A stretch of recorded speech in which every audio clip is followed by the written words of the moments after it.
Olá, boa noite, sejam todos muito bem-vindos. Hoje, 16 de outubro de 2024, eu estou há um bom tempo sem participar de nenhuma das lives, aí os nossos colegas me substituindo, mas hoje eu não podia deixar de estar aqui prestigiando o nosso colega, querido Rodrigo Magalhães de Carvalho, que vem falar aqui para a gente um pouquinho sobre simulação computacional. O Rodrigo é graduado em Engenharia Química, mestre e doutorado em Engenharia Metalúrgica e de Materiais pela Universidade Federal do Rio de Janeiro.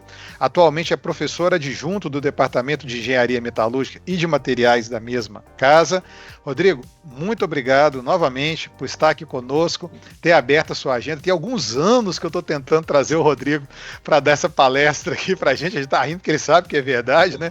Mas por uma série de motivos acabou não sendo possível, né? Então, Rodrigo, novamente, eu te agradeço muito, porque eu sei o motivo, né, que eventualmente gerou o último cancelamento, e receba aí o meu abraço por isso, tá? Novamente, fica aqui o convite para vir pessoalmente, conhecer Catalão, conhecer a nossa universidade, estar aqui um pouco mais perto dos nossos estudantes. E, amigo, o palco digital é todo seu. Muito obrigado. Tá legal, André. Obrigado aí pela introdução, né? Agradeço aí, retribuo o abraço. De fato, a gente vinha combinando já há algum tempo, né? Tivemos aqueles previstos, né? Mas estamos aqui hoje, né? Então, eu agradeço o convite. Eu sou um inscrito lá no seu canal, assisto as palestras aí dos colegas, né? Acho que é um entretenimento importante e eu admiro muito a sua iniciativa aí de compartilhar o conhecimento, né, com o público específico, né, do nosso mundo aqui da mineração e para os paraquedistas, né, que aparecem aí no YouTube lá para assistir a sua, né, seu banco de aulas, né? Então, muito legal. Eu aqui no momento eu não estou vendo, né, as pessoas que estão, né, aí assistindo a palestra, mas já agradeço aí a presença de vocês, né? Uma boa noite e espero aqui que esses próximos 40 minutos aí aproximadamente sejam, né, agreguem alguma coisa para vocês, tá?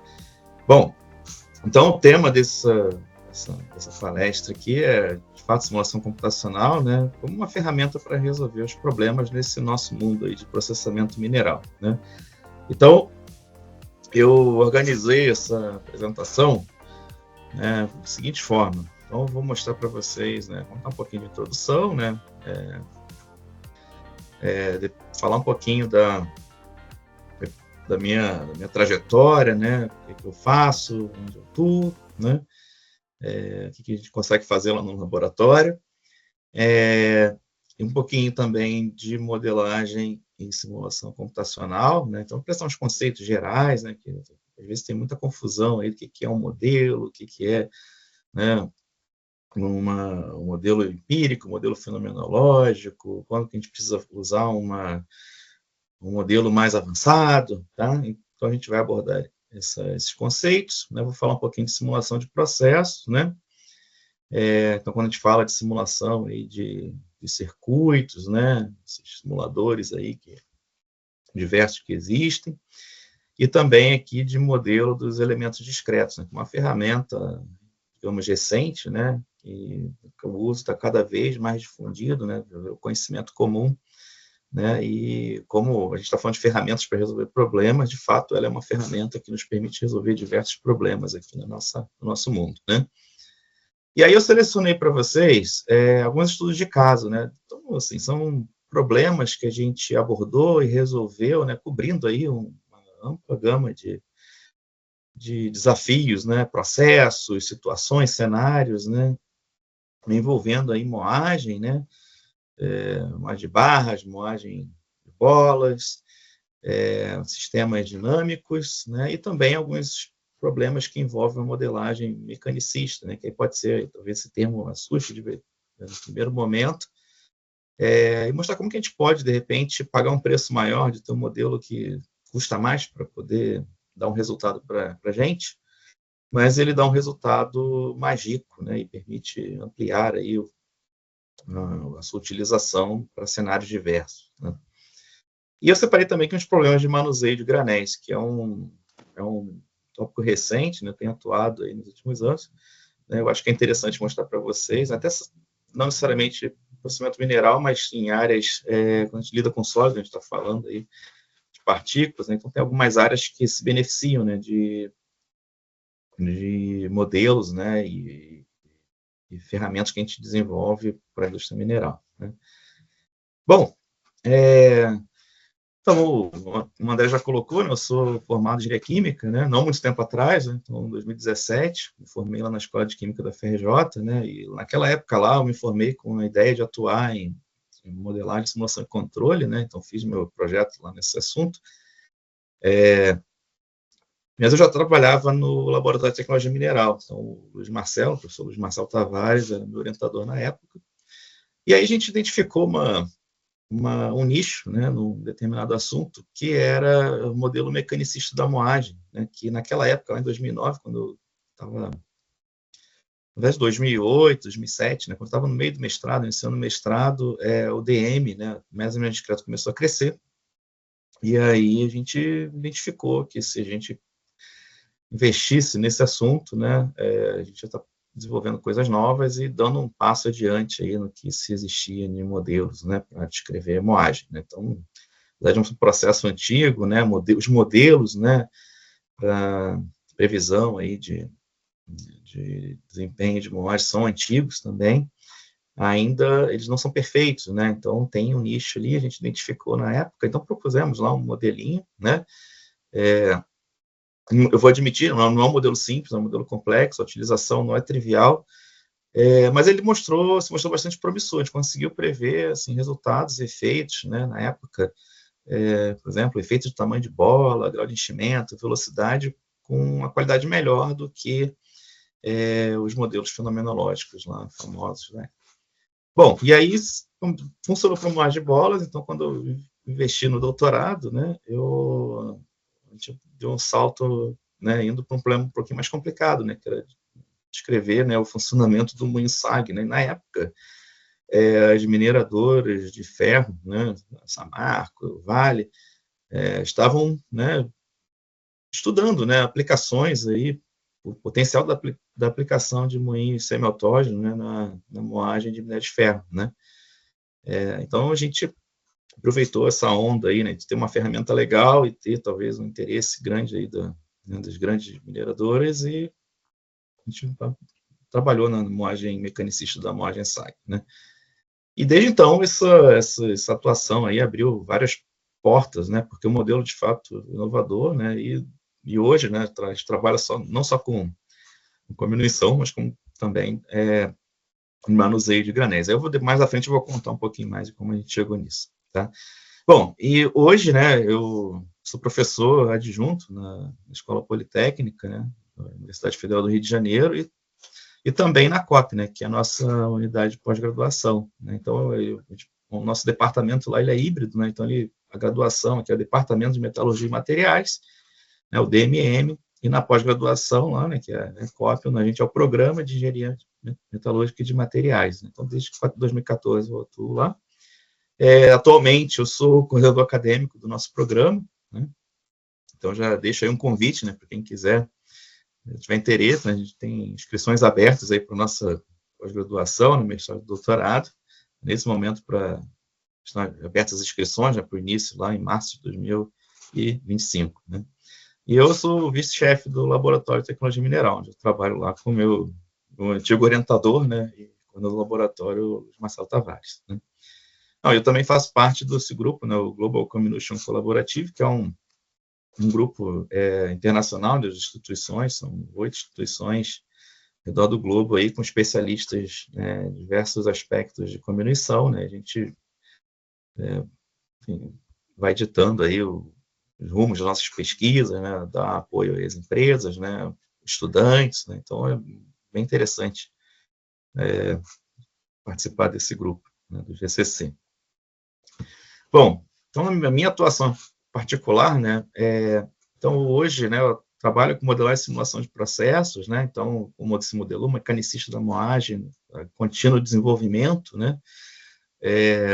Também de desenvolvimento de simuladores, né? Então, alguns projetos aí que a gente atua, né? Acabo desenvolvendo simuladores, né? Então, vira um produto aí que os modelos, né, não ficam engavetados, acabam depois indo para os clientes, para as empresas, né? E eles utilizam, deixa a gente feliz, né? Porque é importante ter essa transferência de tecnologia.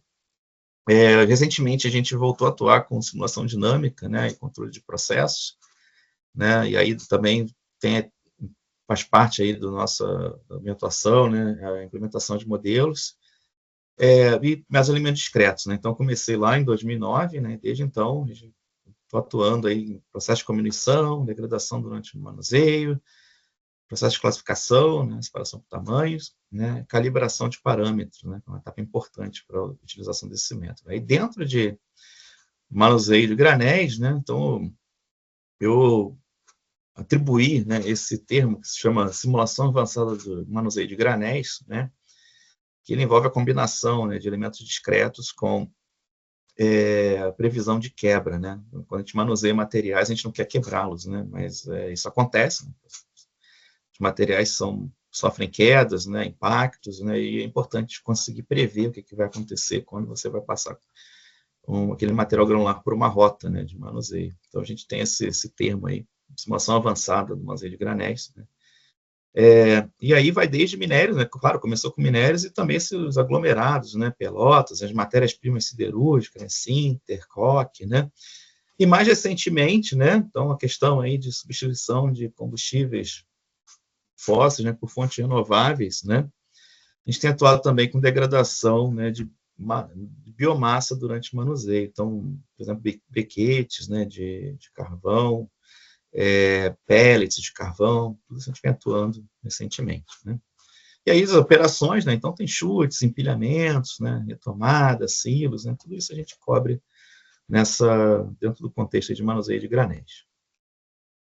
Bom, e no laboratório, né, o laboratório iniciou essas atividades em 98, né, com a chegada lá do Luiz Marcelo, né. Hoje a gente tem 2 docentes, 5 pós-docs, né, 3 técnicos e mais de 10 aí pesquisadores, né, então desde alunos de iniciação científica, mestrandos e doutorandos, né. Então, das atuações aí, né, claro que tem uma sobreposição com a minha atuação, né, então tem os estudos aí relacionados a fundamentos de quebra de partícula, né, processo de cominição, separação mineral, modelagem matemática e simulação de processos, né, e todos os assuntos relacionados aí a métodos de elementos discretos, né. Então, quem tiver depois interesse, quiser conhecer, tem o link aqui do nosso site, né. Bom, então a gente está falando aqui de simulação como ferramenta, né, na nossa indústria, né. Primeiro a gente tem que pensar em como que a gente lida com os processos, né, que a gente tem contato, né. Então, você tem lá uma operação, um circuito de moagem de bolas, né. Como é que você vai lidar com esse circuito para garantir que ele opera e atinge os objetivos, né, que você impõe, né? Bom, você pode usar, né, 2 estratégias, né, uma não exclui a outra, obviamente, né. Então, você pode usar a experiência prévia, né, então uma literatura técnica, o seu conhecimento prévio, né, ou da equipe, né, ou lançar a mão né, de pessoas, né, que entendam daquela operação, daquele processo particular, né. E a outra estratégia é, de fato, investigar o que está acontecendo naquele processo, né. Então, desde a experimentação, seja, de fato, você tem lá uma operação, você pode brincar com ela, né, e gerar resultados que vão te permitir compreender o que vai acontecer com aquele sistema, né. Você também pode brincar, né, no mundo virtual aí usando modelos matemáticos, né. E aí, quando você tem um modelo, você consegue simular o que vai acontecer com aquele processo, né. Mas antes da gente sair, né, brincando aí com os modelos, simulando, vamos entender o que é modelagem matemática, né, e simulação. Então, para isso, a gente precisa definir alguns conceitos aí, né. Então, primeiro, né, a gente tem o processo, né, quando a gente tem um processo, a gente tem um conjunto, né, de elementos, né, que são conectados por correntes, né. Quando a gente fala correntes, né, no nosso contexto aqui, né, da indústria mineral, a gente está falando de fluxo de material, né. E também você tem correntes de informação. Então, às vezes, um processo está conectado ao outro, não pela chegada ou saída de um material, né, um fluxo de minério, toneladas por hora. Não, às vezes você tem uma informação que você precisa passar de um equipamento para o outro, né, para que você opere melhor o equipamento que vem a seguir no seu processo, tá? E aí você pode também entender, né, esse processo, né, como sendo uma única operação unitária, né? Então, um exemplo que a gente tem, né, de um processo, né, que descreve uma única operação unitária é, por exemplo, quando você vai descrever, né, por exemplo, um moinho, né, e você utiliza várias operações, ou vários modelos, né, de moagem, né, em série ou paralelos, né, que combinados vão descrever aquele único equipamento, aquela única operação unitária, né? Então, se descreve aquela operação como se fosse uma combinação de elementos ligados. Um primeiro misturador, um primeiro reator passa esse produto para um segundo reator e assim por diante. Isso tudo representa aquela unidade, aquele moinho, tá? Ou você pode, de fato, representar toda a usina, né? Você combina as operações, né, e você tem aqui um modelo daquele seu processo, tá? Bom, o que é o modelo, né? É você representar um processo que ocorre no mundo real, né, de maneira adequada, né? Então, o quão adequado você vai representar aí é um critério, né? Um critério seu, né? Então, você vai aproximar, né? Ou vai descrever de maneira aproximada, né, aquele processo que está ocorrendo no mundo real, tá? Então, dificilmente você vai ter um modelo ali que represente, né, exatamente o que está acontecendo no processo real. Quando a gente trabalha com a modelagem, né, utiliza modelos, a gente vai fazer concessões. Então, a gente tem que admitir que a gente não vai reproduzir fielmente o que está acontecendo ali naquele processo, tá? Mas é uma aproximação que tem que ser boa o suficiente para o propósito que você tem, tá? E aí a gente tem modelo, né? O ato de você desenvolver o modelo é chamado de modelagem, né? Então, a gente está falando de modelagem, algumas pessoas se referem a modelamento, né? Eu particularmente não gosto dessa palavra modelamento, mas o modelagem, modeling, né? Então, eu prefiro, acho mais interessante, né? Mas não está errado falar modelamento. Que é o ato de fazer desenvolver o seu modelo, né? E aí, quando você tem um modelo, como eu falei, você tem a simulação. Então, você pode agora, né, com aquela seu sistema, né, modelado, reproduzir um comportamento, né, do seu processo real, né? E aí você pode brincar, né? Quando você vai reproduzir o seu processo real, né, você pode mudar as variáveis de projeto, por exemplo, né, dimensões do moinho, né, ou de algum outro equipamento, né, o diâmetro, comprimento, né? Você pode mudar algumas variáveis operacionais, né? Então, se o modelo for sensível a essas variáveis, então, sei lá, mudou a velocidade de rotação, muito fácil a gente visualizar isso, né? Mudou o grau de enchimento, né? Ou vai mudar talvez o perfil do revestimento, se seu modelo é sensível, né? E você pode mudar também, né, brincar com as condições do processo. Então, aqui eu tenho uma situação onde eu tenho uma determinada taxa de alimentação, o minério mudou o comportamento, então você muda lá as propriedades de quebra dele, né? Mudou aqui, então um minério diferente, né? Você usa ali, pode usar uma outra massa específica, então você pode brincar com isso tudo, né? Então de simulação você pode brincar com as variáveis de projeto, as variáveis operacionais e as condições de processo, né? Então, quando você tem um brinquedo, né, tem o modelo, né, e vai realizar a simulação, você pode ter o objetivo de, eu quero então encontrar, né, qual que é o diâmetro do moinho que produz aquele produto com a granulometria P80 lá de 100 micrômetros. Eu poderia definir como alvo aquela qualidade de produto, né, e você pedir para a sua simulação tentar encontrar, quando, claro, usado em conjunto com algum algoritmo de otimização, qual que seria o diâmetro ideal, né? Você poderia fazer isso. Ou poderia, uma vez que você tem lá, comprou, já está com o moinho comprado, não vai mudar as dimensões dele, né, as variáveis de projeto, você pode tentar encontrar qual que é a condição operacional que vai atender, vai te proporcionar que o objetivo seja atendido, tá? Você pode, inclusive, né, prever o que vai acontecer se você mudar alguma condição de processo, né? Se mudou aqui Agora a alimentação é mais grossa e esse material ele vai ficar um tempo lá dentro do moinho e vai retornar, né? O grosso retorna, e aí você tem que trabalhar, de repente, qual é a taxa de alimentação que você teria que implementar, utilizar nesse processo para poder se adequar àquela nova condição, né, que você tem na usina. Bom, e com relação a tipos de modelos, né, a gente tem... pode separar em dois tipos aí, né? Então, você pode ter um modelo, né, que, na verdade, é uma versão física da sua realidade, né? Então, você pode ter um modelo em escala real mesmo, você coloca lá na bancada do laboratório, né? E ele tem que minimamente reproduzir, né, o princípio de similaridade em relação às escalas, né, do seu sistema real. Então, pode ser geometria, né? Tem uma dinâmica de velocidades lá de alguma coisa, né, que está se movimentando, né, se o seu processo for envolver alguma movimentação, né? A gente pensa no moinho, gosto de dar o exemplo do moinho, porque ele tem uma variável lá, que é a fração da velocidade crítica, né, que você usa no moinho pequeno de laboratório, né, e quando vai lá usar, é o mesmo valor que você vai usar adotar no moinho industrial, né? Então, você pode ter um modelo miniatura do seu processo, né, para que te permita entender o que está acontecendo ali. E o modelo matemático, que de fato é o tópico da nossa palestra de hoje, né, ele tem que fornecer para você uma descrição quantitativa das relações entre aquelas variáveis do seu processo, né? Então, você tem aqui uma taxa de alimentação, como é que o sistema vai responder, né? Então, você tem que saber quanto que aquilo vai alterar, né, o seu sistema, né? Então, você pode ter um modelo, né, matemático, seja uma única equação, né, ou pode ser um conjunto, né, um sistema de equações, né, pode ser uma equação algébrica, uma equação diferencial, um sistema de equações diferenciais, né, mas ele tem que relacionar, de fato, essas variáveis todas aí, importantes, né?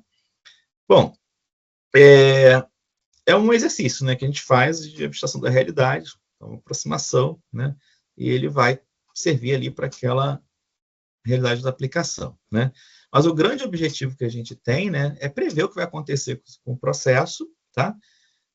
E também demonstrar alguns fenômenos. Então, tem fenômenos que a gente só consegue entender depois que a gente tem o modelo matemático, né? Então, são dois objetivos aí importantes, né, que dizem aí sobre o nosso modelo, né? E aí, com relação a tipos de modelos, né, matemáticos, né, então vamos dar menor complexidade, né, são os modelos empíricos, né, que é baseado, né, em experiência, então você pode ter uma relação de causa e efeito ali, sem muito compromisso com a física do sistema ou com o fenômeno que está ocorrendo ali, né? Então, um exemplo aí tradicional de modelo empírico, né, quando a gente fala de moagem, é o modelo de Bond, né? Então, um modelo empírico, depende lá de parâmetros, depende de experimentos, né, tem que ser calibrado para poder usar e funciona numa faixa restrita, tá? Ele é simples, funciona numa faixa restrita, mas ele tem uma utilidade, que ele já te permite entender o processo, tá? Só que aí a capacidade de previsão desse tipo de modelo fora da faixa sobre a qual ele foi calibrado, ele foi desenvolvido, aí já vira um grande ponto de interrogação. Então tem um risco grande aí de você usar um modelo empírico fora da faixa para a qual ele foi desenvolvido, tá? Então, você sente sinal de alerta aí. E, geralmente, o resultado que ele dá é limitado, né? Ele vai ter uma relação de causa e efeito ali, mas se teve algum problema ali na criação do modelo, né, ele vai carregar esse problema para dentro dele, né? Então, geralmente, você vai ter ali, faz um experimento, né, mudou lá a temperatura, pegou um resultado, né, e vai mapear aquilo ali como alguma regressão, uma equação de regressão, ou pode usar até algumas técnicas mais avançadas aí, né, como planejamento de experimentos, né, os algoritmos genéticos, né, redes neurais, né, que estão na moda aí recente, né, para calibrar esses modelos empíricos. Uma soma de parcelas aí com algumas constantes, né, e aí você tem um modelo ali que reproduz o comportamento, mas você tem que ter entrado bons dados ali para calibrar, tá? Bom, aí quando a gente avança aqui na complexidade, né, a gente vai para o modelo fenomenológico, aquele que já permite, né, que a gente compreenda o que está acontecendo ali com o sistema, né? Então, por exemplo, se a gente está modelando quebra de partículas, né, eu preciso saber, então, qual que é a granulometria do produto. Então, para isso, né, você precisa conhecer o que acontece, precisa saber o que acontece quando uma partícula quebra, né? Ou seja, ela vai gerar fragmentos que vão popular uma distribuição ali de tamanhos que são menores que aquela partícula original, né? Então, você não precisa saber por que a partícula quebrou. Precisa descrever por que ela quebra. Mas você precisa descrever se ela quebra, né? Como que ela vai gerar ali fragmentos, né? Isso por processo aí de moagem, tá? Então, você tem lá, está representando esse fenômeno físico da quebra, né? Mas sem tentar ali descrever, não, estou aqui propagando a trinca, porque ela recebeu uma aplicação de energia. Isso não entra no modelo fenomenológico. Você está olhando com uma visão mais macroscópica daquele fenômeno que está ocorrendo. Mas você, de fato, se você pegar grolometria, né, alimentar um moinho batelada, deixar moendo lá por 10 minutos, o que você tirar de produto será um material com uma grolometria menor, mais fina, do que aquela alimentação que você colocou lá no moinho, tá?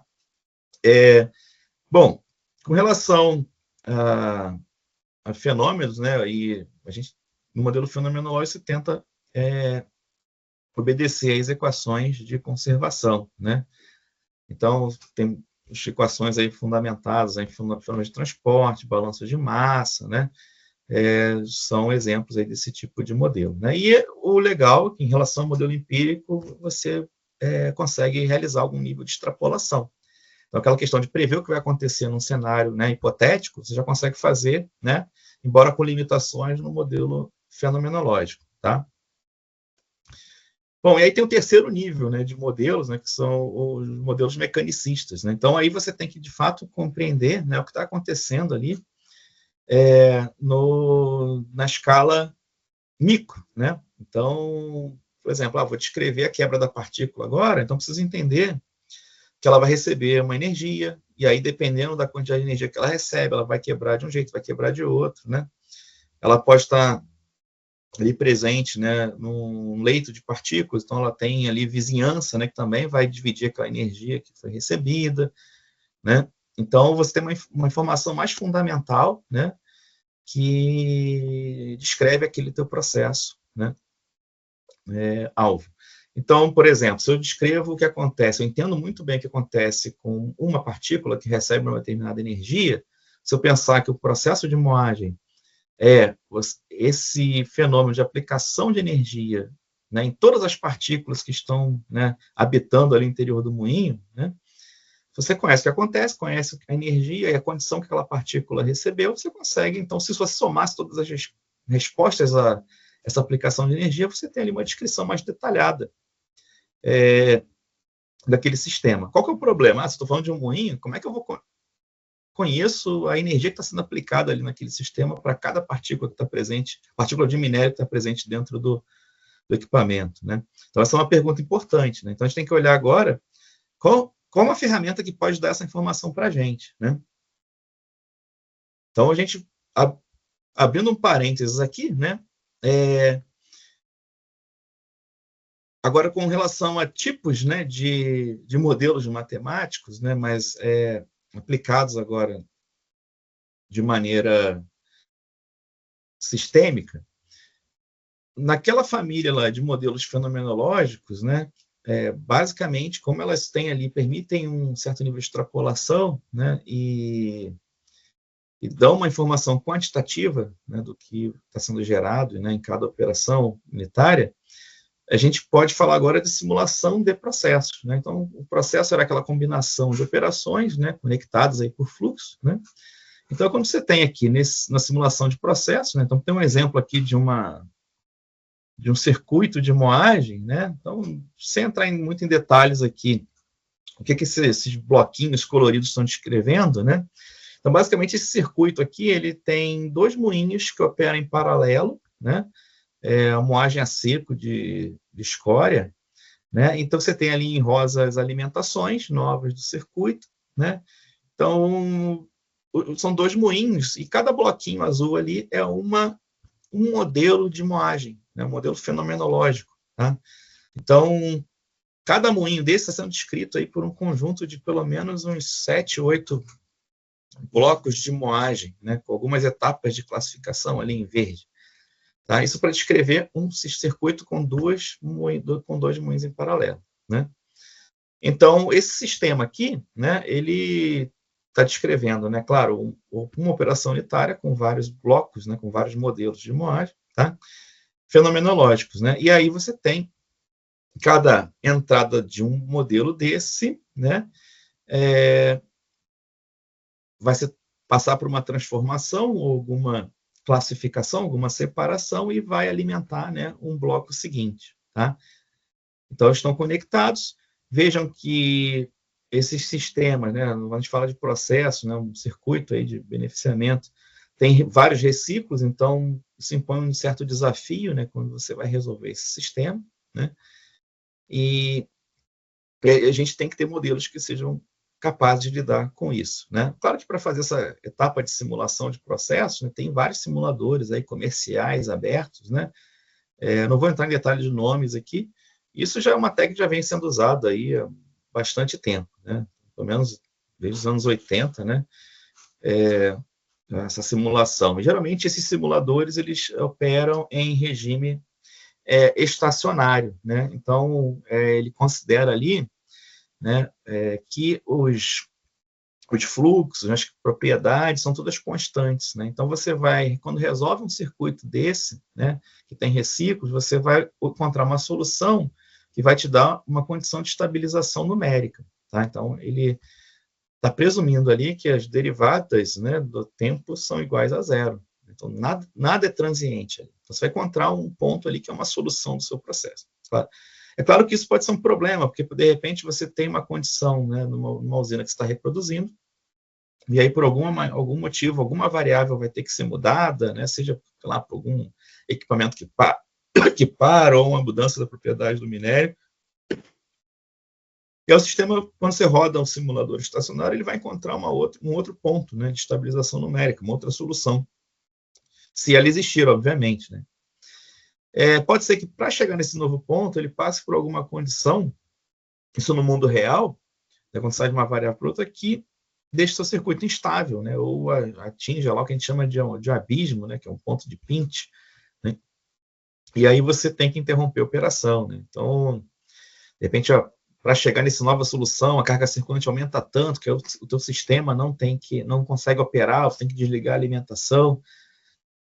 Então, isso pode acontecer. E para ter essa resposta, a gente tem que trabalhar com um tipo de modelo que é o chamado modelo dinâmico, né? Que aí, de fato, a gente tem os modelos matemáticos, né, que descobrem aquelas operações, né, que são as equações diferenciais, ou seja, você está resolvendo no tempo o que está acontecendo com aquele sistema, tá? Então, tem um exemplo aqui, por exemplo, de uma usina de agregados, né? Então, tem aqui uma situação onde tem níveis de pilha, né, flutuando aqui ao longo de um turno de operação. Então, tem 8 horas, então a pilha chega no nível máximo, nível mínimo, né, em função aí das ações de controle que são realizadas no sistema. Isso, é claro, obtido via simulação, né, de processo dinâmico, tá?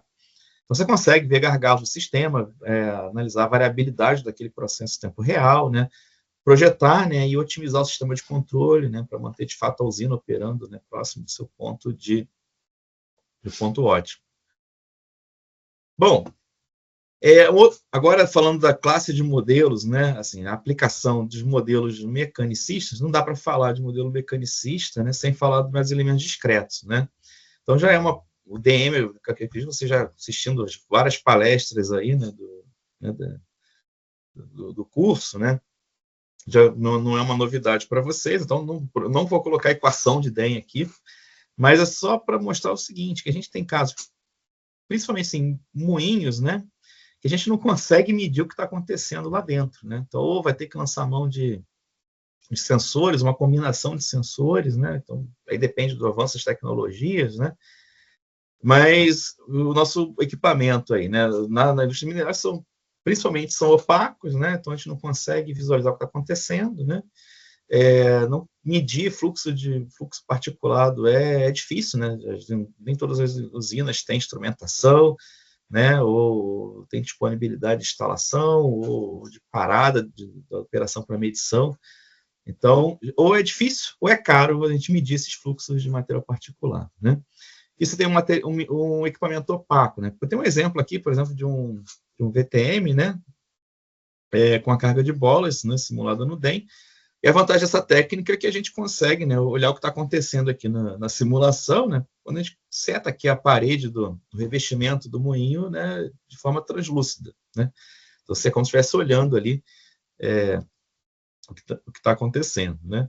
Mas quando se você não tem a simulação, você tem que usar algumas dessas alternativas aqui para fazer a medição, né? Então, tem várias técnicas que são caras, trabalhosas, ou a escala do que você da aplicação da técnica, né? Não permite que seja aplicada no equipamento industrial, né?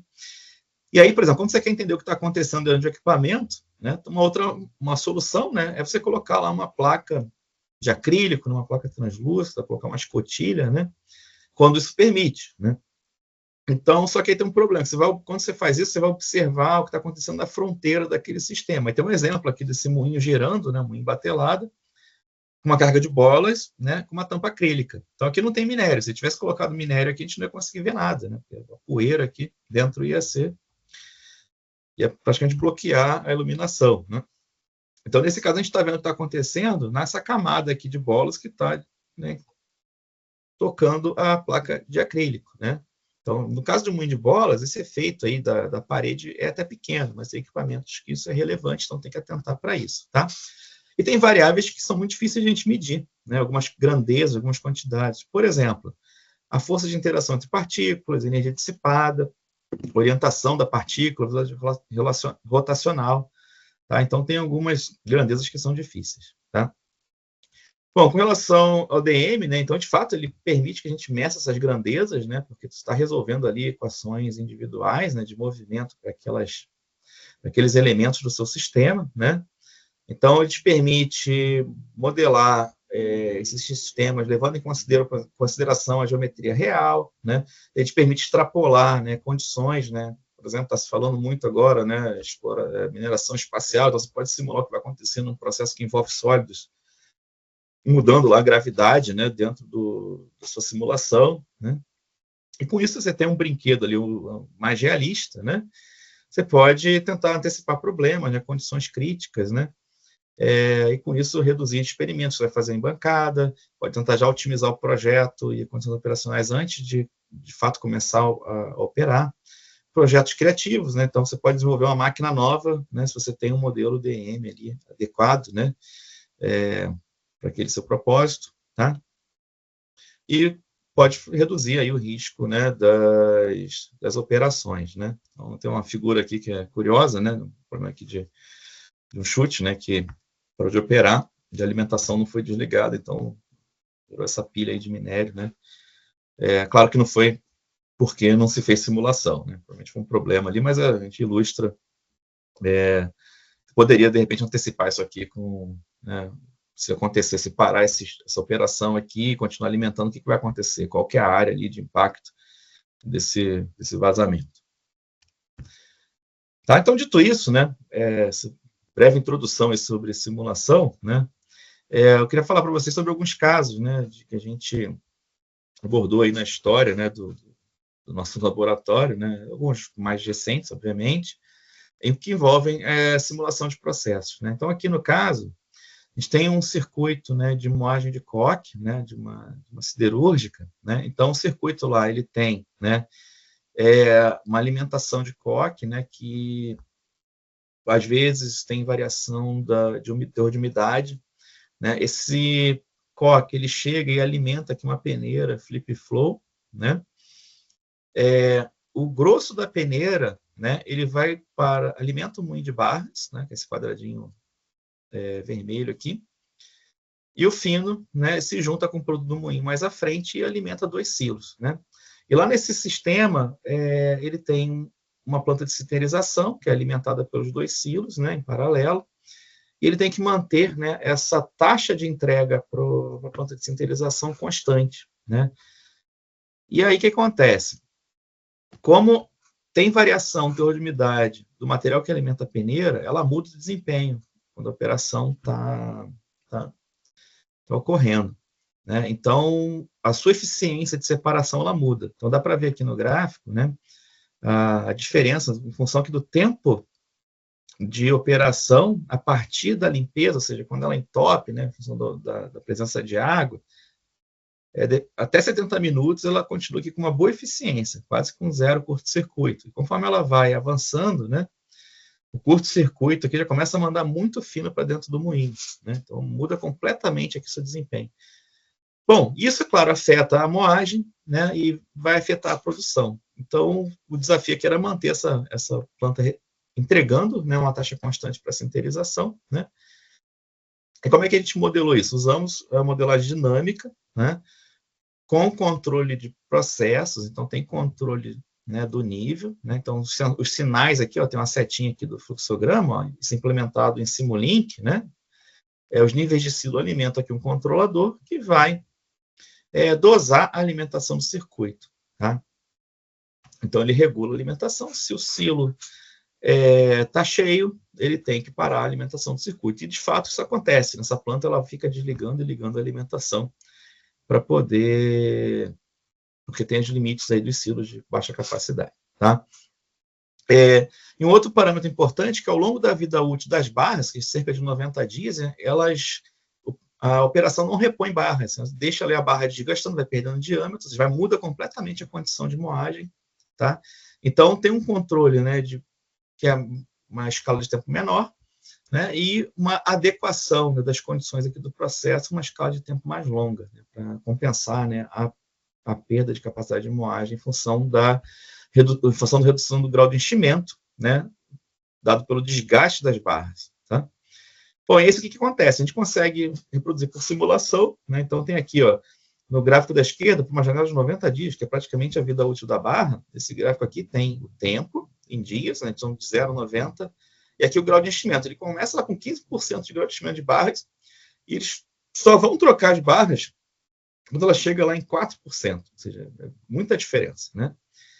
E aí o circuito, né, o operador ele vai reduzindo a taxa de alimentação conforme esse grau de desgaste aqui das barras ele vai atingindo certos patamares. Então dá para ver aqui em degraus, né, em azulzinho, a alimentação do circuito. Ela começa lá em 60 toneladas por hora e depois vai caindo, depois de 20 dias, ele regula para 50, para 45 e assim por diante.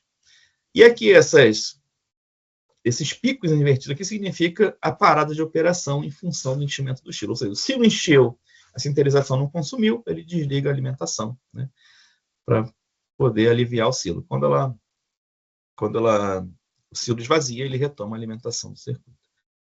Bom, e aqui tem uma janela, né? Aqui, quando a gente olha essa curva aqui de J, né, de grau de enchimento, a gente está vendo só uma linha caindo aqui, né? E quando a gente para a operação, né, a peneira é limpa, ou seja, ela garante que ela está operando com uma boa eficiência por alguns minutos, aqueles 70 minutos que eu mostrei para vocês. Então, quando a gente volta à operação, tem aqui, ó, nesse gráfico da direita, por uma janela de 35 horas, né, que dá aqui praticamente 3 paradas, né, da alimentação, tem uma dinâmica aqui, uma dinâmica da classificação, né? Ou seja, a alimentação do moinho, ela começa aqui com um pouco curto-circuito, começa abaixo, e depois ela aumenta aqui.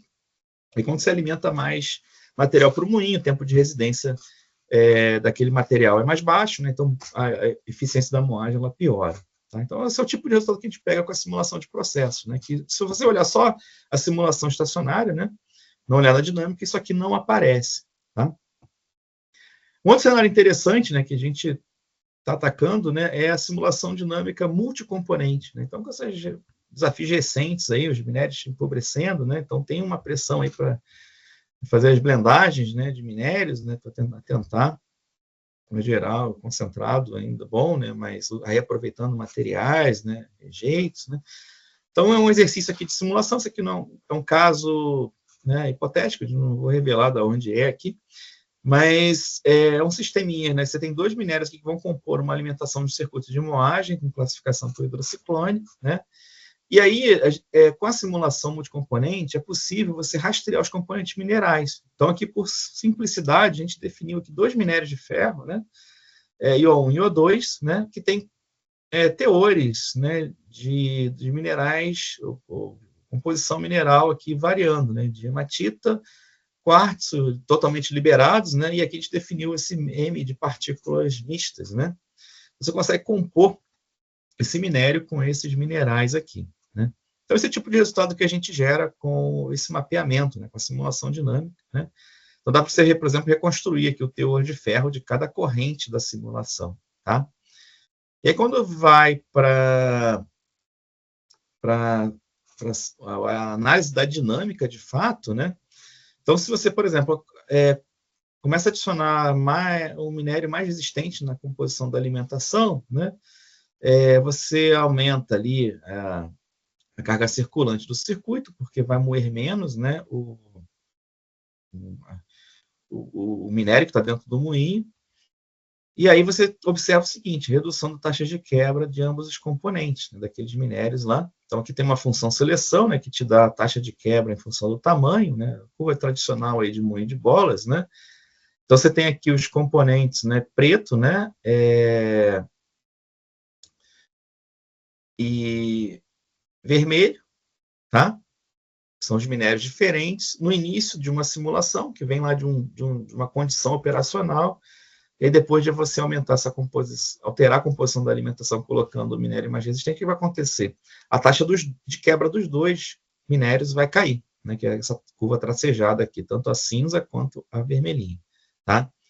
O legal que a simulação dá para a gente, né, é você poder reportar, né, as granulometrias de cada minério aqui, né? Dá para ver exatamente no produto final qual é a contribuição de cada componente. Tá? E além disso, né, como eu mencionei, a gente, com o rastreamento dos componentes minerais, né, dá para fazer esse tipo de avaliação também. Então, aqui, ó, de um sistema, né, que parte aqui do regime estacionário, né, tem uma perturbação, né, no tempo aqui de 180 segundos na composição da alimentação. Então, ele tinha lá, antes, 70% do minério 1 e 30% do 2. Depois, 180, 45% do 1 e 55% do 2. Né? Então, está aqui, ó, a taxa de a alimentação do circuito aqui. Então, dá para ver os degraus aqui dos três componentes, né? Que esse balanço de massa que vem da combinação do minério 1 com o minério 2, né? Aqui na tabelinha, né? Ó, composição de cada um. Né? O minério 1, por exemplo, 54% aqui de hematita, 26% de quartzo e partículas mistas, 20%, por exemplo. Tá? E aí, na corrente de reciclo, você consegue identificar os componentes, né? Então, tem aqui, por exemplo, hematita no reciclo. Depois que perturbou a alimentação, né, ela cai aqui, tem uma dinâmica que parece, né, uma dinâmica de primeira ordem. E as dos demais componentes também tem uma variação aqui. Então, leva certo tempo, depois que você perturba o sistema, até que ele se estabilize de novo.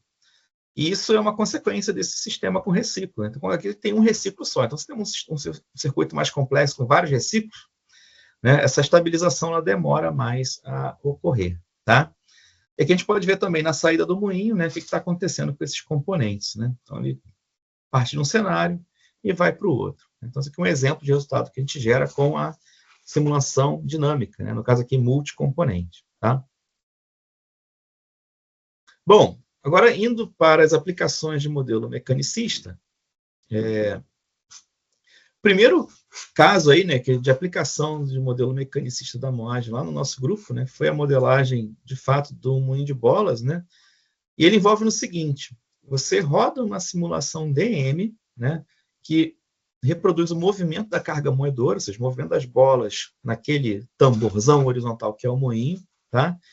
Isso a simulação fornece para você a distribuição de colisões, né, que se chama na forma de espectro de energia de impacto, que é um gráfico um resultado tipo esse aqui do gráfico de baixo, né? Então tem aqui energia de colisão e frequência de colisão. Então aqui você tem em vermelhinho, né, a frequência de colisões para um moinho batelada, um moinho de escala piloto, uma frequência maior aqui, né, maiores energias de colisão também.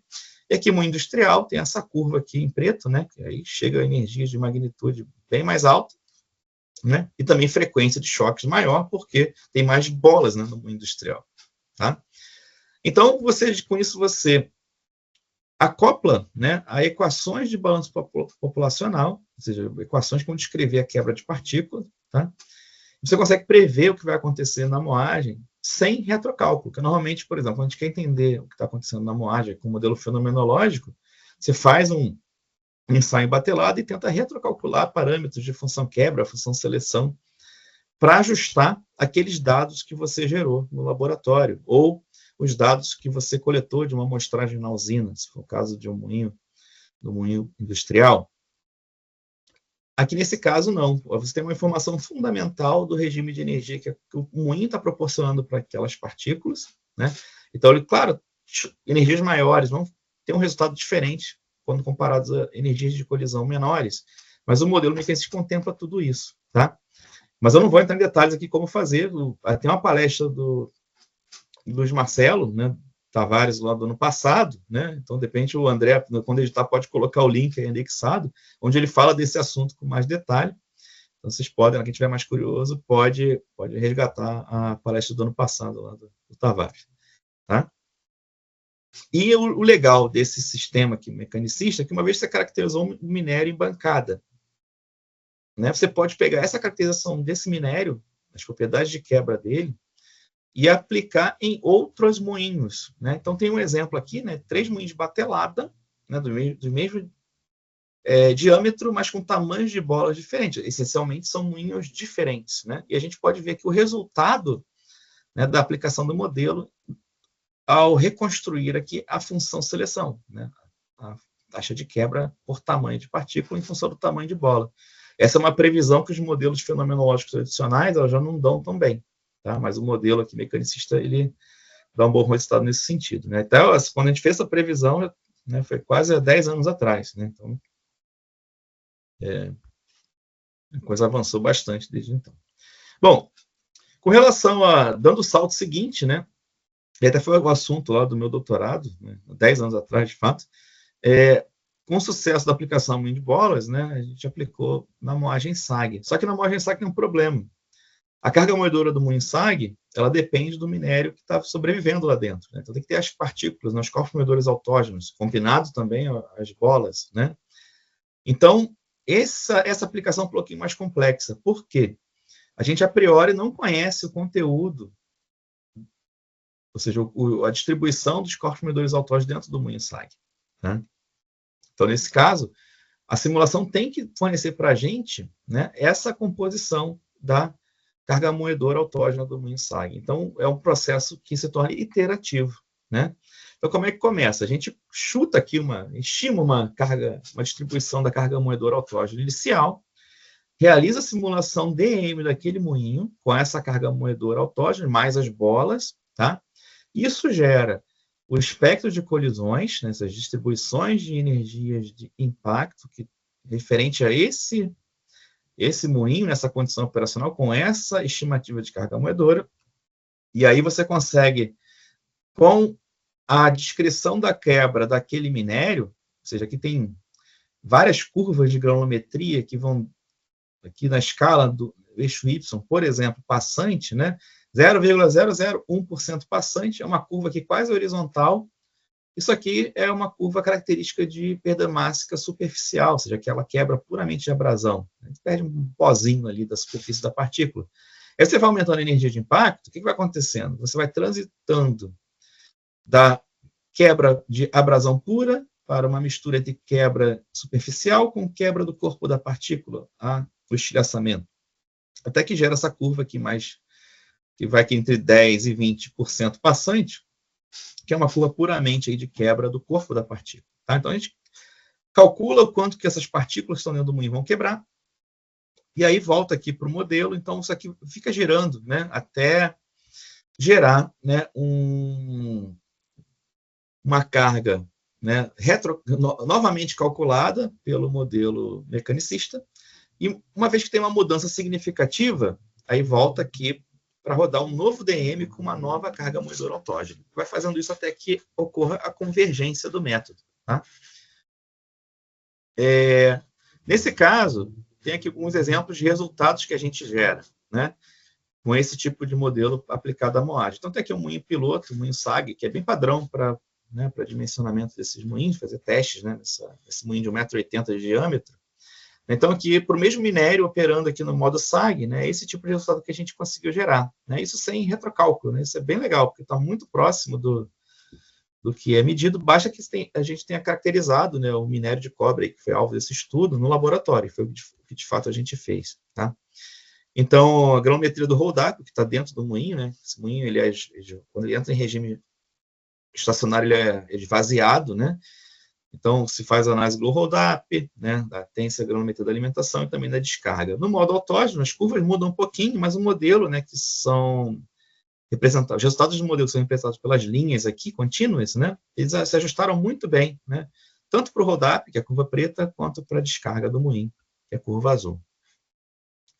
Bom, e aí seguindo adiante, né, mais recentemente, né, a gente iniciou, né, os estudos da aplicação desse modelo, né, para descrever, para prever resultados de moagem em moinhos verticais, né, o trabalho do Oliveira, né, que é o Alessandro Oliveira. Então, começou lá com a simulação, né, da moagem batelada. Então, aqui as corpos moedores, né, são as esferas de aço, e tem esse agitador aqui vertical, né. Então, de fato, aqui, o procedimento é o mesmo.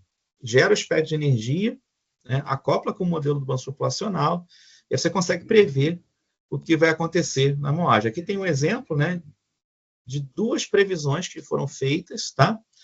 Em azul é a previsão, né, o resultado experimental, que é o ponto, que é medido lá no laboratório, comparado com a previsão, que é a linha contínua, né, com o agitador operando a 3 metros por segundo, né, velocidade de rotação, né, periférica. E a curva em verde é o agitador operando a 2 metros por segundo. Então, você mudou a condição operacional, rodou o DM, um outro DM diferente, não mudou mais nenhum parâmetro do processo, do modelo, só trocou a velocidade de rotação, e aí gerou um novo espectro de energia, aplicou no modelo de quebra, e gerou essa previsão boa aí. Tá? E aí, seguindo adiante, é claro que, nesse caso, dependendo da configuração do moinho vertical, né, tem efeitos de classificação, ou seja, aquele material fino que é gerado no equipamento, né, ele é classificado, ou seja, vai deixar o moinho se ele conseguir ser carreado, né, num processo de lutriação. Então, a gente começou a acoplar com simulações, as simulações DM com de fluidodinâmicas computacional, né, e aí, mas para ter uma descrição mais realista, né, desse efeito, né, do fluido sobre as partículas. E também gerou-se bons resultados aqui no moinho também vertical, agitado, né, com uma outra escala, moinho mais alto aqui, 90 centímetros, se não me engano, de altura. Né, deu bons resultados aqui para diversas passadas de material, ou seja, alimentação, passa uma vez, gera um produto e vai fazendo sequencialmente. Então, dá para ver nesse gráfico aqui boa correlação entre os dados medidos e simulados, tá? Também sem retrocálculo. Um caso também interessante, né? Aí também a aplicação do modelo mecanicista para moinho de bolas, mas já na escala industrial, né? Nesse caso aqui a gente fez o trabalho completo, né? Então, ensaio de moagem batelada, caracterização do minério no laboratório, ensaio com a simulação tanto do moinho batelada, né, para verificação do modelo, quanto do moinho industrial, né, cuja geometria aqui, né, do revestimento foi escaneada a laser, então tem uma descrição precisa, né, essa é a vantagem do DM, você ter, de fato, a geometria relevante para o sistema, descrita no seu processo, tá? Então, essa combinação de todas as informações, ela permitiu que a gente prevesse o que ia acontecer nesse circuitinho aqui de moagem de pellet feed. Tá? No caso aqui, o nível das previsões, né, são mostrados aqui nessa figura, né, onde a gente tem aqui, né, um corte do moinho simulando o movimento da carga moedora, né, o moinho real de fato. Então, tanto aqui para o mesmo conjunto de parâmetros, né, que foi usado para simular o ensaio de laboratório, a gente obteve os resultados lá no moinho industrial. O que foi diferente é o espectro de energia de impacto, né? O moinho industrial gera um outro espectro. Então, o modelo correspondeu muito bem. E no caso aqui, como é uma operação em circuito fechado, aí aqui já mistura um pouco com a simulação, né, de processo, né? Então, você tem ali, para cada iteração do método, tem um retorno, né, na forma da carga circulante, que vai alimentar novamente o moinho, né? Então, dá para ver aqui, né, a evolução, né, das taxas mássicas nesse circuito. Então, a alimentação do moinho, underflow, overflow do classificador, né, com as iterações do método. Então, em 34 iterações, o método convergiu, né, E aqui a gente vê os desvios em relação aos valores medidos, né? Então, ficaram em menos de 10 toneladas hora para cada fluxo, né? Sendo que o overflow foi o que deu aí o menor erro nesse caso aqui. Tá? Esse resultado está publicado, tem a referência aqui para depois quem quiser consultar. Bom, agora mudando, acho que eu tenho alguns minutos ainda, né? Mudando agora para as aplicações, né, de modelagem de manuseio de granéis, né? Então, essa é uma história que praticamente ocorreu em paralelo com o desenvolvimento do modelo mecanicista aplicado aos moinhos de bolas, né? Então, a gente conseguia descrever, né, o que acontecia quando partículas eram submetidas a impactos repetidos, né? Então, surgiu lá em 2008, a primeira vez que a gente apresentou o modelo, mas nessa época a gente não tinha DM, né? Então, basicamente, era simular o que vai acontecer em um impacto. Saber o que vai acontecer em um impacto, basta deixar uma partícula cair, né, de uma certa altura, então você conhece a energia que ela vai receber no impacto, né, a energia potencial dela mesma. Tá? Então, a gente desenvolveu o modelo a partir desse caso, né, e começou aí a acoplar isso aí com o DEM. Né? Então, a partir de ensaios de queda bem tediosos que a gente fez lá, ficava praticamente jogando partículas da janela do laboratório, né, um tubo guia que estava 8 metros, né, de altura, e as partículas então caíam aqui sobre uma placa de aço, né?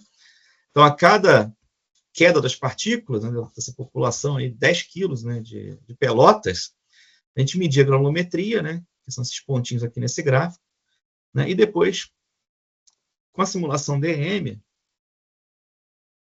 desculpa aqui, gente, a simulação DM de literalmente jogar as partículas pelo tubo, né? Então, vocês estão vendo aqui no vídeo, né? Elas caindo, né, na base de aço, né, ricocheteando, né? Algumas não têm um choque amortecido, então não são todas as partículas desses 10 quilos que caem sobre o aço. Então, combinando as informações dessas energias de choque aqui com as propriedades de quebra dessas pelotas, né, que já foram bem caracterizadas, a gente conseguiu prever bem aqui o que acontece, né? Isso aí depois virou um simulador, né, de manuseio, né, que é capaz de prever o que vai acontecer, né? É claro que ampliando a escala aí, né? Então, simulação DM do chute de transferência, de queda em pilha, né? Queda em porão de navio. Isso alimentou um simulador, né, para previsão de degradação de pelotas queimadas durante o manuseio. Então, lá a empresa ela consegue saber quando ela embarca uma carga de pelotas, né, e o cliente vai passar essas pelotas por várias etapas de manuseio até chegar no forno, né, o forno de indução direta, o multiforno, sabe exatamente quantos finos que ela vai gerar durante esse transporte, tá? Bom, outro caso interessante, né, aqui já numa usina de pelotamento, né, então tem aqui uma simulação DM, né, aqui tem está vazado aqui, mas é um disco de pelotamento que a gente não está vendo, né, cai aqui numa correia, da correia, essas pelotas, né, são transportadas, né, ou passam através de uma peneira de rolos, né, então são basicamente rolos de aço que ficam girando, e entre eles há uma abertura, então as pelotas são classificadas por tamanhos. Aqui é que elas estão na faixa ótima, né, entre 8 milímetros e 16 milímetros passam, caem numa correia, são transportadas para outra correia, que leva para uma outra correia, aqui essa correia móvel aqui, que alimenta uma outra correia de 4 metros, que, enfim, vai direcionar essas pelotas para o fundo de endurecimento. Tá? Nessa simulação aqui, as partículas são coloridas pelo seu tamanho, né? Então tem pelotas grandes, pelotas pequenas aqui misturadas, tá? Então, uma aplicação interessante do método, né? À direita aqui, né, tem a simulação do disco, né, de pelotamento, aqui já a escala piloto, dá para ver as pelotinhas aqui se movimentando, né? E a simulação DEM, deixa eu ver se ela consegue rodar. Agora ela está parando aqui, mas a simulação desse mesmo sistema. Então, a gente usa isso até para validar o que a gente está vendo aí na simulação. Nesse caso aqui, a gente tem problema com a opacidade do sistema, porque é um equipamento aberto, né? Então, isso é fácil de você medir e verificar, né, o que está acontecendo aqui. Bom, e não para ali, né? A gente vê que as pelotas passam por várias etapas de queda, né, do manuseio, e elas são submetidas, então, a choques, né? E elas com essa aplicação da técnica de uma modelagem avançada, a gente consegue identificar os pontos críticos, né, e qual o percentual de pelotas que vai quebrar e gerar finos, né? Que vai acarretar em ineficiências desse processo, né? Então, quanto mais fino você gera, mais de carga retornando você tem, né? E a produção, de fato, vai caindo, né? Então, aqui um exemplo, né? Então, etapas aqui de impacto, né? 1, 2, 3, 4, a gente identifica aqui daquele processo quais são as mais críticas usando o modelo, tá? É uma aplicação aí, né? Para resolver esse tipo de problema. Bom, outro sistema aí que envolve manuseio de partículas, né? Não da relação da processamento mineral, né? Mas as partículas tem minério envolvido aqui, que é o carregamento de alto forno, né? Então, aqui você carrega, né, uma salada de materiais, né? Então, minério, pelota, sinter, coque, né? E partículas com granulometrias diferentes, densidades diferentes, né? E você tem que garantir que você movimenta essa calha rotativa aqui, que fica no topo do forno, para esse tipo de alimentador aqui, tem a distribuição melhor, né? Em termos de carga metálica, né? E carga combustível. Então, a gente trabalha com isso, né? E então consegue identificar quais são as melhores estratégias de carregamento, né? O forno tem, claro, sensores para medir, né, onde você está carregando, qual é a posição, né? Mas aí tem um problema aqui nesse tipo de sistema, né, que ele é alimentado por 2 hoppers gêmeos, né? E esses hoppers são enchidos, né, carregados, né, com uma sequência de materiais, né? Então, só que quando você abre a válvula de alimentação, a ordem desses materiais que estão deixando esse silo aqui, esse hopper, não é a mesma que você usa para carregar, né? Então, a simulação da EM permite identificar aqui, por exemplo, aqui pelas cores, que material que está saindo em determinado momento, tá? Então, isso é importante porque aí o operador consegue retrabalhar o algoritmo de movimentação da calha, né, para otimizar a distribuição aí dentro do forno, tá? E não é só isso, né? O material, quando ele passa aqui, ele cai a uma certa velocidade, né, de uma certa altura, e ele pode sofrer degradação. Então, você pode estar alimentando na posição certa, mas o material pode estar degradando também. Então, com o modelo de quebra, a gente consegue prever quanto de fino está sendo gerado em cada posição, né? Então, basicamente, aqui tem um exemplo, né, de como é implementado, né, esse modelo. Então, tem modelos aqui de quebra de diferentes materiais, né, que a gente foi desenvolvendo ao longo dos anos, né? Então, basicamente, aqui esse gráfico mostra uma vista aqui radial ao invés de um corte, né, do forno. Aí você tem aqui as trajetórias, né? E aí dá para adivinhar, ou melhor, calcular, né, ou estimar, prever a velocidade de impacto, né, e como que esse choque vai afetar, né, a proporção de finos gerados na quebra. Tá? Então, função aí da posição e do tipo de material. Né? O minério vai quebrar de uma maneira diferente do partícula de coque, assim por diante. Uma outra aplicação interessante, né, já mais recente, que envolve, né, manuseio de biomassa, né, biomassa sólida, que é na forma de briquetes, né, e pellets também de biomassa. Então, tinha um cenário lá onde desejava-se alimentar, né, esses briquetes, né, de biomassa, né, sobre o leito de pelotas no forno, né, de endurecimento. Né? Então, estava se projetando uma calha, né, que a ideia era garantir que esses briquetes fossem adicionados da maneira mais homogênea possível aqui sobre o leito, né, e também garantir que eles não quebrassem durante o manuseio. Então, primeiro tinha que entender o que vai acontecer com esses briquetes. Então, vários ensaios, caracterizações que a gente usa para minérios, né, aplicados para esse material, para esse aglomerado, né?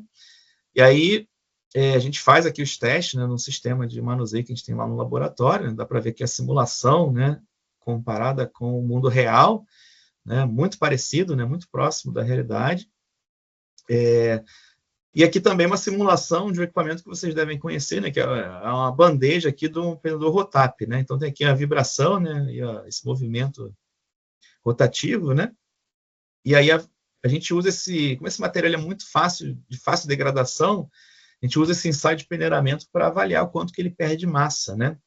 E aí a validação do modelo mostra o seguinte: a gente consegue que para 30 minutos de peneiramento prevê muito bem o que vai acontecer em termos de fração retida aqui em 10 milímetros, né? Usando dados, né, de DM, né, simulação DM do peneiramento.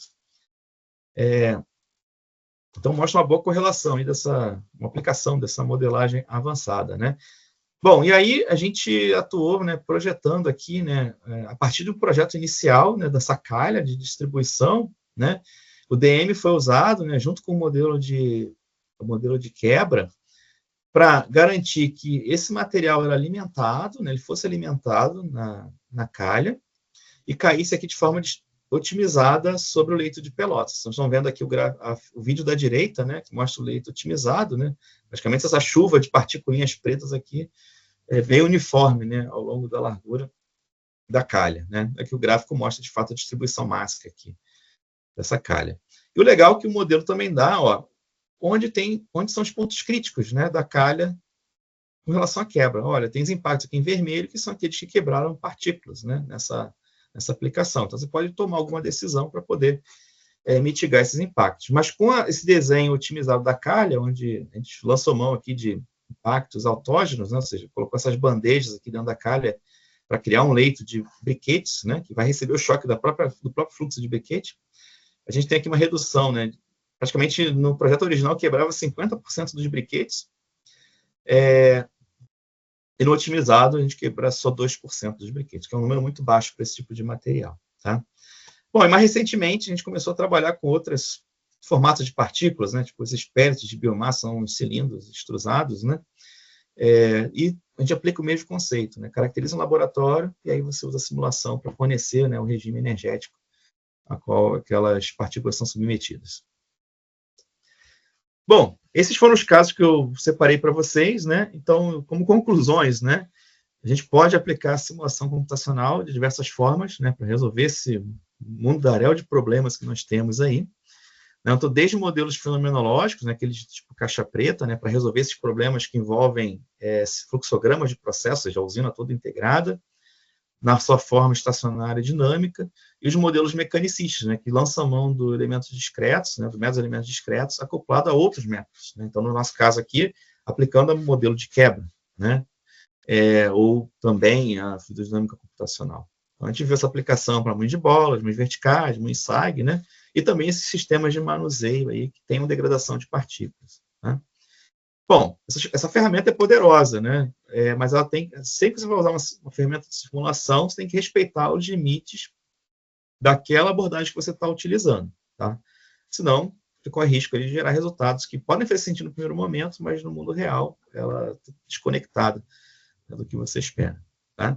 Bom, com esse brinquedo, né, que é a ferramenta, né, de simulação computacional, tem vários aí novos problemas e sistemas que a gente pode explorar, né? Então, aí a questão aí de demanda, de criatividade, né, aumento de poder computacional, né? Tem problemas que estão esperando para serem resolvidos e a gente espera resolver todos, né?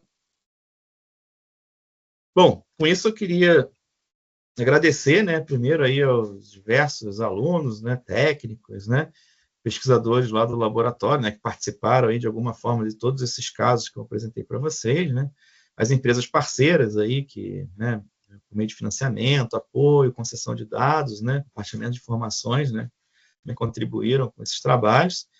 A Altera e DEM, né, que, né, fornece a licença para a gente poder rodar as simulações, e as instituições de fomento, né, que apoiam, né, nosso programa, né, com bolsas, né, com incentivos, né, diversos, tá?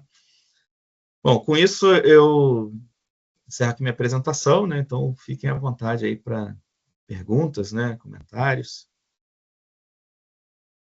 Muito obrigado. Rodrigo, nós que agradecemos pela apresentação, fantástico, sinta-se aí acolhido e recebido aqui por todos os presentes.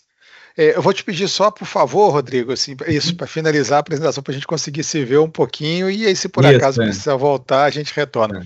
Pessoal, por favor, se tiverem perguntas, e espero que tenham, coloquem aqui no chat, ou podem também endereçar diretamente a pergunta ao Rodrigo. Rodrigo, enquanto o pessoal vai aqui aquecendo os tambores, tá? Eu queria te perguntar sobre poder computacional para fazer essas simulações? A gente sempre vê essas apresentações, né, do seu grupo, de outros grupos, mas assim, o pessoal passa um pouquinho rápido nisso, né? E eu creio que deva ser um gargalo baseado na qualidade dos resultados e na quantidade de partículas simuladas simultaneamente. Você pode falar para a gente um pouquinho, Rodrigo, como é que é o poder computacional assim, das máquinas que vocês estão utilizando? Tá, vamos lá. Realmente, quando a gente vê esses trabalhos de IDEM aí que são apresentados em vários fóruns, né, a gente não vem sendo discutido, né? Mas é importante colocar, né, uma base aí para a gente poder trabalhar. Eu vou citar até de forma relacionada aos sistemas que eu mostrei aqui para vocês, né? Então, assim, como é que a gente trabalha lá? A gente tem workstations eu vou falar em valores, que eu acho que fica mais fácil, né? Valores em reais. Você comprar uma máquina no Brasil de entre 30 e 50 mil reais, né? Ela vai ter um processador que não é top de linha, mas ele atende. Uma ou duas placas gráficas gamer, né? Você compra aí por 4, 5 mil reais. E alguma coisa acima aí de 64 GB de memória RAM, tá?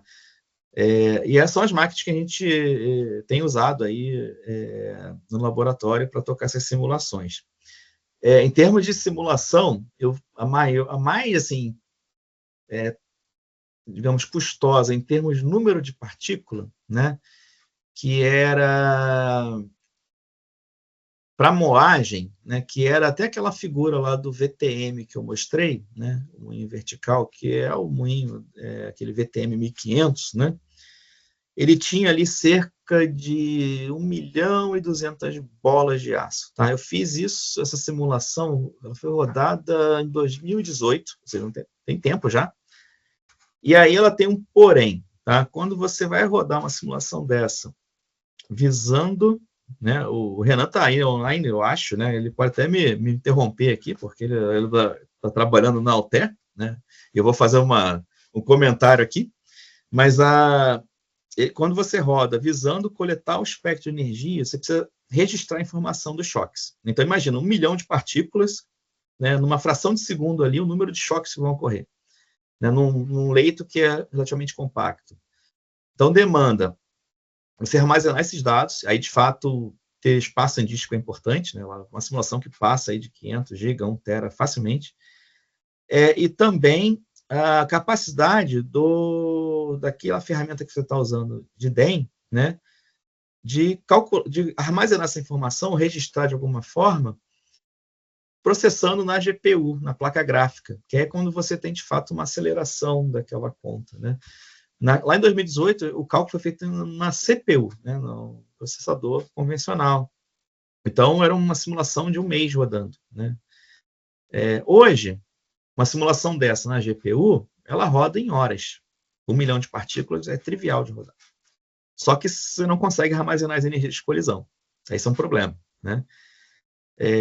Então, você consegue, assim, hoje, com uma placa gráfica simples, rodar 10 milhões de partículas sem muito problema, num tempo curto, tá?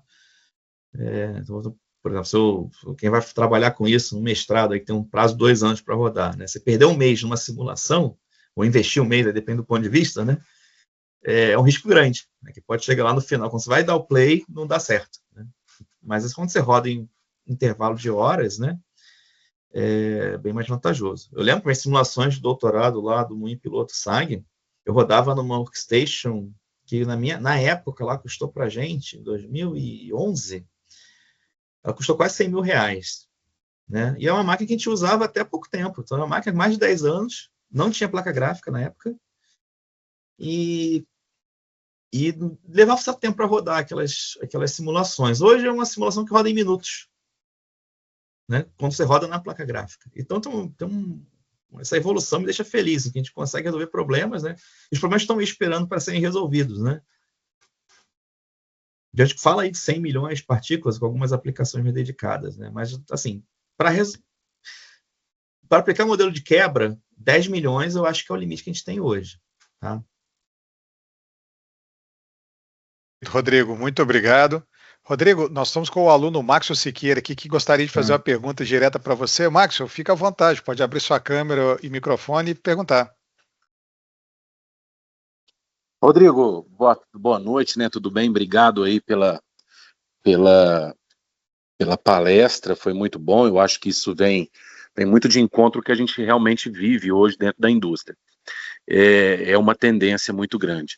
Mas eu gostaria de fazer um questionamento, porque a gente está dentro desse auge, dessa parte de pesquisa e sempre trabalhando, vendo muito falar sobre a parte de simulação. O André até levantou um caso sobre a potência computacional, mas a gente fala muito pouco sobre as ferramentas que são utilizadas para ser feito isso. Por exemplo, você citou uma que até a gente usa até para outras situações, o Simulink, por exemplo, para algumas equações aqui, PID, por exemplo, que a gente faz para válvulas, a gente acaba utilizando o Simulink, é muito bom para fazer isso, você tem essas ferramentas, mas quando a gente vai para aquela mecanista, como você disse, a gente encontra muita dificuldade em encontrar essas ferramentas. Muita dificuldade em encontrar essas ferramentas, né? Uma recentemente que eu estou estudando um pouco mais ela, a Abacus, não sei se você conhece, que ela trabalha com esse sistema também de DEM, mas a gente encontra muita dificuldade em ferramentas, né? Para poder fazer essas simulações. Então, assim, eu não sei se você pode falar ou comentar alguma coisa referente às ferramentas que são acessíveis a gente hoje no mercado, né?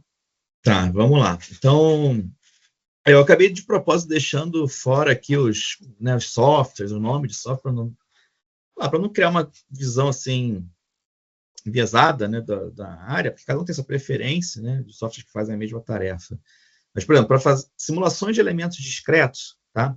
A gente, por exemplo, no laboratório, a gente tem 2 softwares principais, né? E a gente tem um nível de parceria com digamos, acho que são os 2 maiores softwares de DEM, tá? Que é o EDEM, da Altair, e o ROC, da ANSYS, tá? Então, se você pegar, por exemplo, esses 2 softwares, tem lá o modelo de Tavares para quebra de partículas, né? O tópico da outra palestra no ano passado. Com relação a modelos mecanicistas, tá? A gente tem o nosso modelo de moinho de bolas, tá? Mecanicista. A gente parametrizou, né, algumas funções, teve que adequar ele para que ele fizesse parte da biblioteca de modelos de um simulador de processo, né, que é o AIS. Então, um simulador estacionário, tem lá o modelo do FRJ para moagem mecanicista, tá? Mas o que a gente tem feito hoje, como modelo mecanicista, ele depende muito do tipo de processo que você está lidando, né? Você tem que ter um projeto específico daquela máquina, né? Um detalhe, acaba sendo dedicado. A gente aplica, mas é um consumo interno, né? Do laboratório. Então, se alguém chega lá, não, eu quero usar aqui, tem uma resposta mais curada sobre determinada condição, ou tentar antecipar o que vai acontecer, aí a gente aplica a ferramenta, tá? Mas em ferramentas comerciais de DEM, eu diria essas 2, tanto o ROC quanto o EDEM são as melhores, né, e mais usadas aí no nosso mundo aqui, na indústria mineral, né? Com relação a simuladores de processos, né, simuladores estacionários, tem vários, o JK-SIMET, né, o Zenpack, o Modsim, o AIS, né? Então, são os que você só quer reproduzir o funcionamento de uma planta, né, estacionário, esses você pode usar. Simuladores dinâmicos aí são mais difíceis, né? A gente está até, por exemplo, dentro do nosso contexto aí do Global Communication Collaborative, né? A gente está usando ele como uma plataforma única para simulação dinâmica. Você mencionou o Simulink, né? Você usa aí, mas, por exemplo, se você tiver um colega numa outra unidade, uma outra usina, para poder usar o Simulink dentro do contexto de simulação, da simulação do processo, ele tem que implementar um modelo que converse com o seu. Exato. Né? Então, essa é a dificuldade. A gente passa por isso quando a gente vai compartilhar modelos com nossos colegas. Então, eu tenho aqui o meu modelo de moagem, Aí meu colega na Suécia, ele tem um modelo de hibridagem. Aqui a gente quer integrar os dois na plataforma dinâmica Não dá. e, e não conversa. Tem que um fazer uma adequação, o outro aí fica difícil. Mas aqui eu estou lidando com fluxo multicomponente, ele não, e aí é difícil. A gente está agora numa plataforma nova, essa é o específico do nosso grupo, que é chamado Dyson, né, que é até um software de open source, né, que a gente adotou como uma ferramenta do nosso grupo. Então, todo mundo vai ter que implementar o modelo com as mesmas entradas, saídas, né, mesma arquitetura. Né? Isso é uma questão que eu sei que até dentro das empresas é um problema. Né? Então, tem grupos aí diversos que, quando vão conversar, os modelos não se encaixam. Né? Perfeito. Não, exatamente. É por isso que eu comentei sobre essa questão das ferramentas, porque é uma dificuldade realmente da gente fazer isso. E aqui no meu caso, especificamente, eu trabalho muito com fertilizantes. Tá? Então, ele acaba tendo uma característica bem parecida, similar, vamos dizer assim, na parte de granulação. A gente trabalha com a parte de granulação e logo depois a gente vai para a parte de secagem, e são dois trabalhos que eu tenho tentado fazer aqui, principalmente para a gente ter uma uniformidade, uma constância previsível de granulometria dentro do granulador e efeito de quebra do secador. Então, a gente tem uma diminuição de finos dentro do secador. Então, essas previsibilidade para a gente poder fazer, a gente está tendo bastante dificuldade para fazer essas simulações. Temos avançado algum pouco nisso daí, mas por limitação de ferramenta, literalmente por limitação de ferramenta. Estamos fazendo muita coisa na mão, literalmente na mão mesmo, tendo que calcular muita coisa por causa dessas limitações, às vezes. É quase que artesanal, né? O processo aí de resolver um problema. Né? Exatamente. Sei como é que é. Né? Muito obrigado, viu, Rodrigo? Legal. Obrigado aí pela pergunta. Rodrigo, e essa plataforma que você comentou, o Dyson, você falou que ela é código-fonte aberto, é isso mesmo? Código aberto. Eu vou até digitar aqui o nome para vocês. Ó, isso é muito legal, muito interessante saber. E ela roda em qual linguagem? C++. Tá. E, Dyson, interessante. Dyson. A gente está implementando modelos, a gente fala com os desenvolvedores, né, que foi desenvolvido na Alemanha, lá, na Universidade de Hamburgo, né? Então, eles abriram... agora estão tentando alavancar, né, para que eles conseguiram recursos e estão tentando alavancar o uso da ferramenta. Né? Então, tem até outros brasileiros aí que usam a ferramenta, mas na área de processos químicos, né? Indústria mineral ainda não vi, mas é para lidar com sólidos. E a vantagem dessa ferramenta, que é o grande problema que quem vai fazer simulação dinâmica no Simulink, é a descrição do fluxo granular. Quais propriedades você coloca, né, que são relevantes. Né? Então, se você botar no MATLAB, você vai pensar numa estrutura matricial lá, e se você juntar densidade, tamanho, forma, teor, dá uma matriz colossal, né? E, de repente, vai simular britagem, você não precisa disso tudo. Vai simular classificação, você não precisa disso tudo. Mas o Dyson, ele lida de uma maneira mais econômica, né? E por isso que a gente vê com muito potencial de ser utilizado, principalmente, assim, de circuito de cominuição, né? Ou seja, do ROM até ali, pelo menos a moagem fina, né? Fina. E, Rodrigo, já é possível a gente conseguir cursos e material para ensinar a utilizar essa ferramenta aqui em português ou no Brasil? No Brasil, não sei. Curso, eu tenho assim, eles têm o site lá, mas curso eu não sei. Eu tenho... eu acho que pode ser uma nova demanda. A gente, dentro do GCC, a gente tem essa ideia, né, de propagar o... Tem fórum, tem acho que, se não me engano, é no GitHub, o fórum do Dyson. Né? E ele tem um código aberto, você pode pegar lá o código dele e implementar o modelo que você quiser, você não precisa dar satisfação para a empresa, né? Aí fica a seu critério, né? Mas a gente está tentando, está começando agora isso, né? Então, a primeira etapa que a gente fez foi, por exemplo, pegar circuitos que a gente já tinha simulado em MATLAB, né, validado, né, com dados reais, e reproduzir exatamente nessa ferramenta. Isso a gente já passou por essa etapa. Então, ou seja, foi verificado contra uma outra solução numérica, né? Isso é importante também. E validou bem, né? Validou bem, validou bem. Inclusive, foi tema aí de um aluno de graduação, né? O Rodrigo também, né? Rodrigo Prates. Não sei se ele está aí assistindo, mas depois ele vai ver lá no YouTube.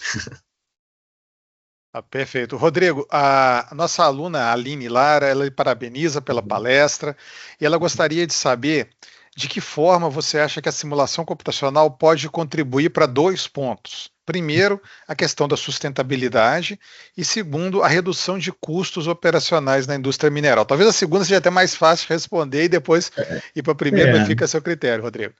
Mas eu acho que a resposta é da mesma forma, tá? O que você conseguir usar a simulação para antecipar condições e otimizar o seu processo, você vai reduzir custos, né? Você pode reduzir o consumo dos insumos, né? Eu mencionei um caso aqui, né, que é a substituição do combustível fóssil por biomassa. Então, você está trabalhando na sustentabilidade usando a simulação computacional. Mas, às vezes, o uso da simulação ela vem pela otimização da sua operação, né? Ou seja, você entender melhor como que o processo se comporta. Você pode otimizar aquela condição ou pode avaliar como ele vai se comportar ao substituir algum sistema. Então, se você pensar assim, exemplo prático, né? O consumo das barras, lá daquele exemplo do moinho de barras, né? Então, barras é aço, demanda energia para consumir. Então, se você garante, você vai operar aquele circuito, garantindo, de repente, o prolongamento da vida útil, né? De fato, foi o objetivo daquele trabalho, né?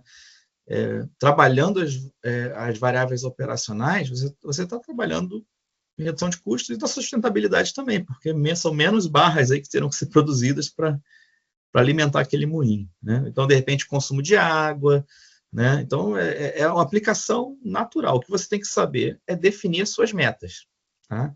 Você tem um brinquedo lá que vai te dar uma resposta. Eu sempre falo brinquedo porque a gente brinca com simulação, né? Ele vai te dar uma resposta. Você tem que definir qual que é o alvo que você quer atingir com aquela resposta. E tem várias maneiras de você encontrar os pontos ótimos.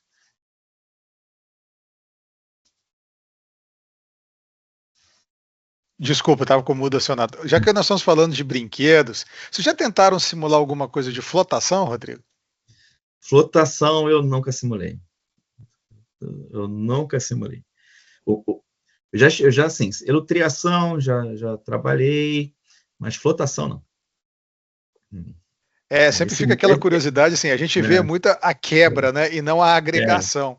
E você mostrou a parte da briquetagem também. Esses modelos que você testou, assim, para briquetagem e para pelotização, pelo visto, foram muito acurazes, né? O resultado foi muito bom, né, Rodrigo?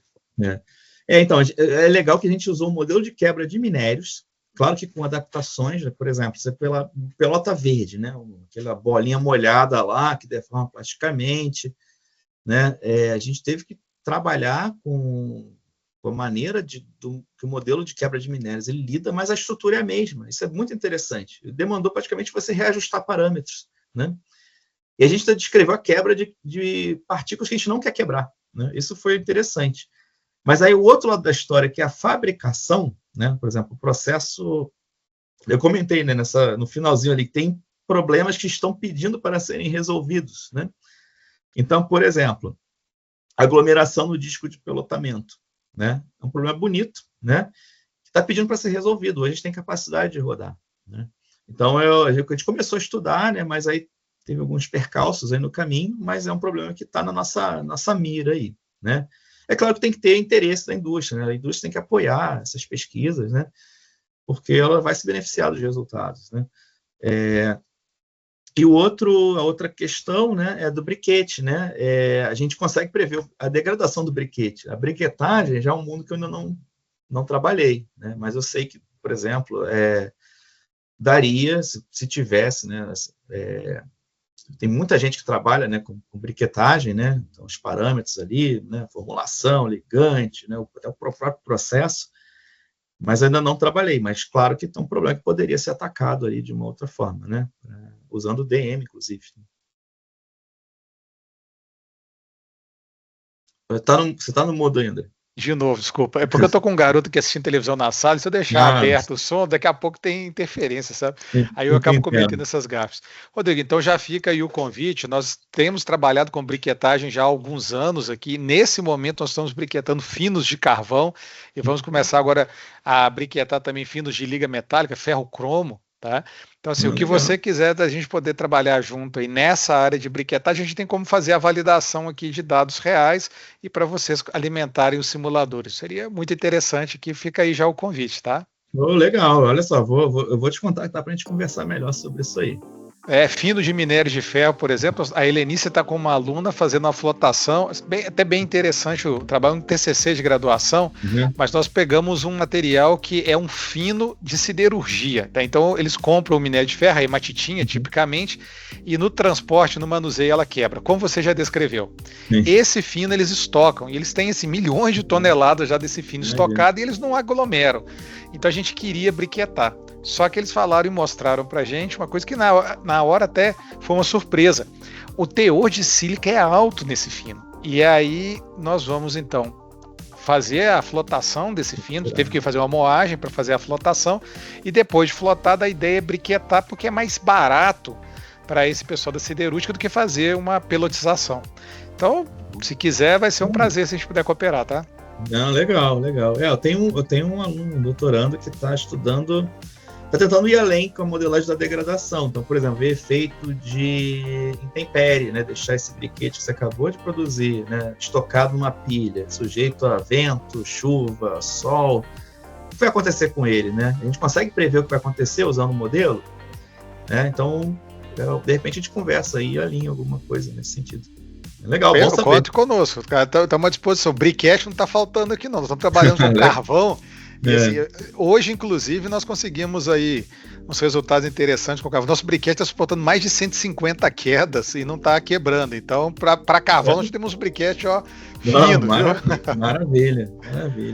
Rodrigo, novamente, meu amigo, eu lhe agradeço muito. Nós estamos chegando aqui no teto das 9 horas. Eu espero que você volte outras vezes. Já fica aí o convite. E se um dia vocês forem dar um curso aí de Dyson, avisa a gente, que a gente tem todo o interesse não só de participar e mandar pessoas, como também transmitir, por que não? Legal. Obrigado aí, foi um prazer, né? Foi bem agradável aí passar esse tempo com vocês, né? E com certeza estamos aí disponíveis para uma nova oportunidade, aí, um novo tema, quem sabe, né? Quem sabe um focado no Dyson, né? Talvez. Aí, ó. Já está convidado, né? Só propor a data e já está aceito, viu? Agradecemos muito por isso. Tá legal. Pessoal, então, para todos que estão aqui conosco, novamente, muito obrigado. Tá? Aqueles que estão assistindo no YouTube, não deixe de dar o seu like e se inscrever no canal. E na semana que vem, estejam conosco novamente. Estaremos recebendo a doutora Marisa Nascimento, também aí do Rio de Janeiro, colega do Rodrigo, mas dessa vez do CETEM. E ela vem falar dos estudos do CETEM em avaliação do ciclo de vida para a indústria mineral. Então, quem gostar de LCA e quiser saber um pouco mais, esteja conosco na quarta-feira que vem, às 19 horas. Rodrigo, novamente, meu amigo, um grande abraço, muito obrigado. Manda um abraço aí para o Marcelo e para toda a equipe do seu laboratório. Tchau, pessoal. Legal, obrigado aí, um abraço, boa noite, até a próxima. Tchau, boa noite. Até logo, boa noite.